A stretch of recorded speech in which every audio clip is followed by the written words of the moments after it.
regressamos para o futuro e avançamos para o passado.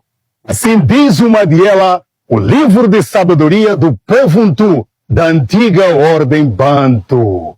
A nossa cultura e a nossa ancestralidade são o rosto da decência em toda a terra.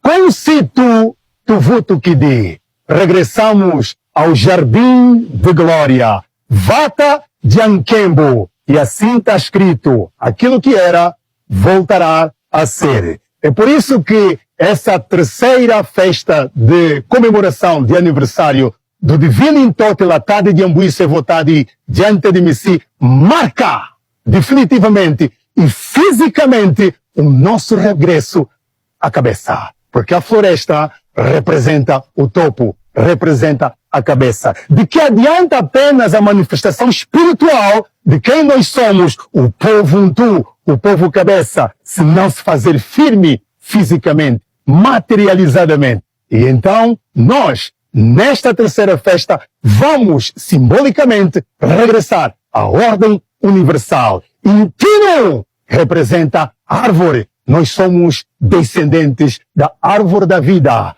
Intino, Ntotila, o dono da terra, Tade de Ambuís e Votadi diante de Messi. Nós vamos para essa festa não apenas para comemorar, mas vamos ativar energeticamente aquilo que nunca deveria ser arrancado de nós. A nossa verdadeira identidade, a nossa verdadeira história, a nossa verdadeira raiz. Nós vamos ativar, nós vamos nos comunicar com a mãe natureza, Vata de Ankembo, e todos nós nos mobilizamos nos 4 cantos do universo. A essa altura, até lá, o aeroporto internacional estará repleto de pessoas e almas viventes do resto do mundo, para não apenas comemorar, mas para a verdadeira elevação. E é por isso que nós nos preparamos com vestes adornadas de evolução, porque a nossa veste representa o grau de elevação da nossa verdadeira consciência magna, a consciência que dela traz